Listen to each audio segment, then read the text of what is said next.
Welcome back. ಶಾಸಕ TB. Jayachandra ಮಂತ್ರಿಗಿರಿ ಸಿಗದೇ ಇರೋ ಕಾರಣಕ್ಕಾಗಿ ದೊಡ್ಡ ಮಟ್ಟದ ಅಸಮಾಧಾನವನ್ನ ವ್ಯಕ್ತಪಡಿಸಿದ್ದಾರೆ. ಇದರ ಜೊತೆಯಲ್ಲಿ ವಿಶೇಷ ಮನವಿಯನ್ನು ಕೂಡ ಮಾಡಿಕೊಂಡಿದ್ದಾರೆ. ಅವರು ಏನ ಮನವಿ ಅಂತ ನೋಡ್ತಾ ಹೋಗೋದಾದ್ರೆ, ಅಸೆಂಬ್ಲಿಯಲ್ಲಿ ತನಗೆ ಪ್ರತ್ಯೇಕ ಆಸನದ ವ್ಯವಸ್ಥೆಯನ್ನ ಮಾಡೋಕೆ ರಿಕ್ವೆಸ್ಟ್ ಮಾಡಿಕೊಂಡಿದ್ದಾರೆ. ಸ್ಪೀಕರ್ಗೆ ಮನವಿ ಕೊಡೋಕೆ ಮುಂದಾಗಿದ್ದಾರೆ ಟಿ.ಬಿ. ಜಯಚಂದ್ರ. ನನಗೆ ಆಡಳಿತ ಪಕ್ಷದ ಸಾಲಿನಲ್ಲಿ ಆಸನದ ವ್ಯವಸ್ಥೆ ಬೇಡ, ವಿಪಕ್ಷಗಳ ಸಾಲಿನಲ್ಲಿ ಆಸನದ ವ್ಯವಸ್ಥೆ ಮಾಡಿ ಅಂತೇಳಿ ಪತ್ರವನ್ನ ರೆಡಿ ಮಾಡಿದ್ದಾರೆ. ಸದ್ಯ ಸ್ಪೀಕರ್ ಇಲ್ಲದೆ ಇರೋ ಕಾರಣಕ್ಕೆ ಆ ಪತ್ರ ಅವರ ಜೊತೆಯಲ್ಲೇ ಇದೆ. ಟಿ.ಬಿ. ಜಯಚಂದ್ರ ದೊಡ್ಡ ಮಟ್ಟದಲ್ಲಿ ಅಸಮಾಧಾನವನ್ನ ವ್ಯಕ್ತಪಡಿಸಿದ್ರು. ಈ ಬಾರಿ ನಿರೀಕ್ಷೆ ಇತ್ತು ಅವರಿಗೆ ಮಂತ್ರಿಗಿರಿ ಸಿಗುತ್ತೆ ಅಂತೇಳಿ, ಬಟ್ ಸಚಿವ ಸಂಪುಟದಲ್ಲಿ ಅವಕಾಶ ಸಿಕ್ಕಿಲ್ಲ.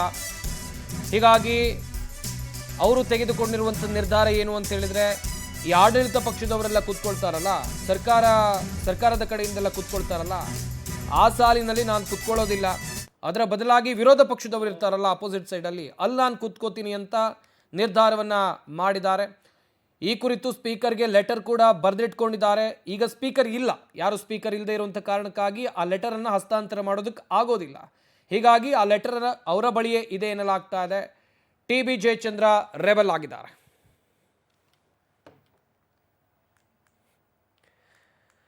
ಟಿ.ಬಿ. ಜಯಚಂದ್ರ ಅವರ ಅಸಮಾಧಾನದ ಕುರಿತಂತೆ ನಾನು ಹೇಳ್ತಾ ಇದ್ದೆ. ಈ ಬಗ್ಗೆ ಇನ್ನಷ್ಟು ಮಾಹಿತಿಯನ್ನು ಕೊಡ್ತಾರೆ ನಮ್ಮ ಪೊಲಿಟಿಕಲ್ ಬ್ಯೂರೋ ಹೆಡ್ ರಾಘವೇಂದ್ರ. ನೇರ ಸಂಪರ್ಕದಲ್ಲಿ ಜಾಯ್ನ್ ಆಗ್ತಾ ಇದ್ದಾರೆ. ರಾಘವೇಂದ್ರ, ಟಿ.ಬಿ. ಜಯಚಂದ್ರ ಅವರು ಸಚಿವ ಸ್ಥಾನ ಕೈತಪ್ಪುತ್ತಾ ಇದ್ದಂತೆ ದೊಡ್ಡ ಮಟ್ಟದ ಅಸಮಾಧಾನ ಕೂಡ ವ್ಯಕ್ತಪಡಿಸಿದ್ರು. ಹಾಗೆಯೇ ಹಂಗಾಮಿ ಸ್ಪೀಕರ್ ಹುದ್ದೆ ಕೂಡ ಬೇಡ ಅಂತೇಳಿ ತಿರಸ್ಕಾರ ಮಾಡಿದ್ರು. ಈಗ ಮುಂದಿನ ನಿರ್ಧಾರ ಏನು ಟಿ.ಬಿ. ಜಯಚಂದ್ರ ಅವರದ್ದು ಅಂತ?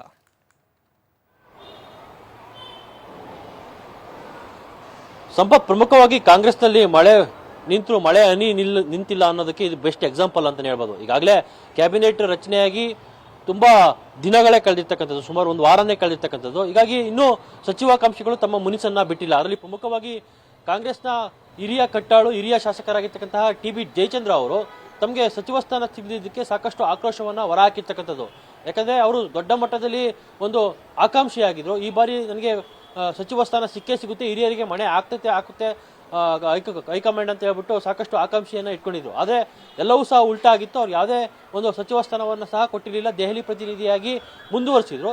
ಜೊತೆಗೆ ಅವನ್ನ ಹಂಗಾಮಿ ಸ್ಪೀಕರ್ ಆಗಿ ಆಯ್ಕೆ ಮಾಡಲಾಗಿತ್ತು. ಅದನ್ನ ನೋಟಿಫಿಕೇಶನ್ ಮುಖಾಂತರ ಸಹ ಸರ್ಕಾರ ಆದೇಶವನ್ನು ಹೊರಡಿಸಿತ್ತು. ಆದ್ರೆ ಯಾವುದಕ್ಕೂ ಸಹ ಕೇರ್ ಮಾಡಂತಹ ಜಯಚಂದ್ರ ಅವರು ಅದನ್ನು ನಿರಾಕರಿಸಿದ್ರು.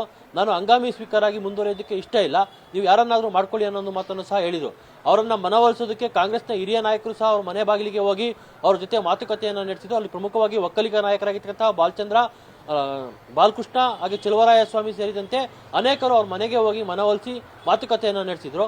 ಆದ್ರೆ ಎಲ್ಲೋ ಒಂದ್ ಕಡೆ ಜಯಚಂದ್ರ ಅವರ ಏನು ಮುನಿಸು ಇನ್ನೂ ಸಹ ಮುಂದುವರೆದಿರ್ತಕ್ಕಂಥದ್ದು. ಪ್ರಮುಖವಾಗಿ ಅವರು ಸಚಿವ ಸ್ಥಾನ ಬೇಕೇ ಬೇಕಂತ ಹೇಳ್ಬಿಟ್ಟು ಪಟ್ಟನ್ನು ಹಿಡಿದಿರ್ತಕ್ಕಂಥದ್ದು. ಈ ನಿಟ್ಟಿನಲ್ಲಿ ಈಗ ಒಂದು ವಿಶೇಷವಾಗಿರ್ತಕ್ಕಂಥ ಮನವಿಯನ್ನ ಟಿ.ಬಿ. ಜಯಚಂದ್ರ ಅವರು ಮಾಡಿರ್ತಕ್ಕಂಥದ್ದು. ಮುಂಬರುವ ಅಧಿವೇಶನದಲ್ಲಿ ನನಗೆ ವಿರೋಧ ಪಕ್ಷದ ಸಾಲಿನಲ್ಲಿ ಕೂತ್ಕೊಳ್ಳೋದಕ್ಕೆ ಆಸನದ ವ್ಯವಸ್ಥೆಯನ್ನ ಮಾಡಿ ಅಂತ ಹೇಳ್ಬಿಟ್ಟು ಸ್ಪೀಕರ್ಗೆ ಒಂದು ಪತ್ರವನ್ನ ಬರ್ಕೊಂಡು ತಮ್ಮಲ್ಲೇ ಇಟ್ಕೊಂಡಿರ್ತಕ್ಕಂಥದ್ದು. ಯಾಕಂದ್ರೆ ಈಗ ಸದ್ಯದ ಮಟ್ಟಿಗೆ ಯಾರು ಸಹ ಸ್ಪೀಕರ್ ಇಲ್ಲ.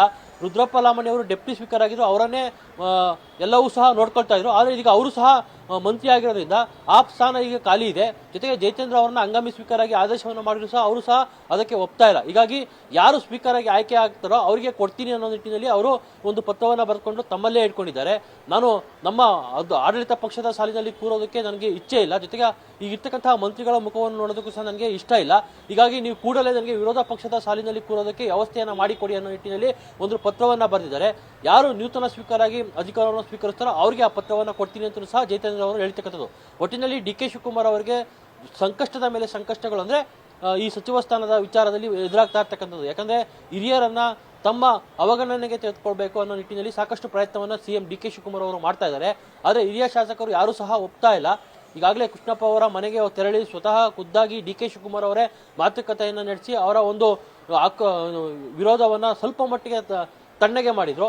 ಇದೀಗ ಟಿ.ಬಿ. ಜಯಚಂದ್ರ ಅವರ ಸರದಿ ಎದುರಾಗಿರ್ತಕ್ಕಂಥದ್ದು ಸಿಎಂ ಡಿ.ಕೆ. ಶಿವಕುಮಾರ್ ಅವರಿಗೆ. ಇದನ್ನ ಡಿ.ಕೆ. ಶಿವಕುಮಾರ್ ಯಾವ ರೀತಿ ಟೇಕಪ್ ಮಾಡ್ತಾರೆ ಅನ್ನೋದನ್ನ ನಾವು ಕಾದ್ ನೋಡ್ಬೇಕಾಗಿದೆ. ಸಂಪತ್, ಥ್ಯಾಂಕ್ ಯು ರಾಘವೇಂದ್ರ ತಮ್ಮೆಲ್ಲ ಡೀಟೇಲ್ಸ್ಗಾಗಿ.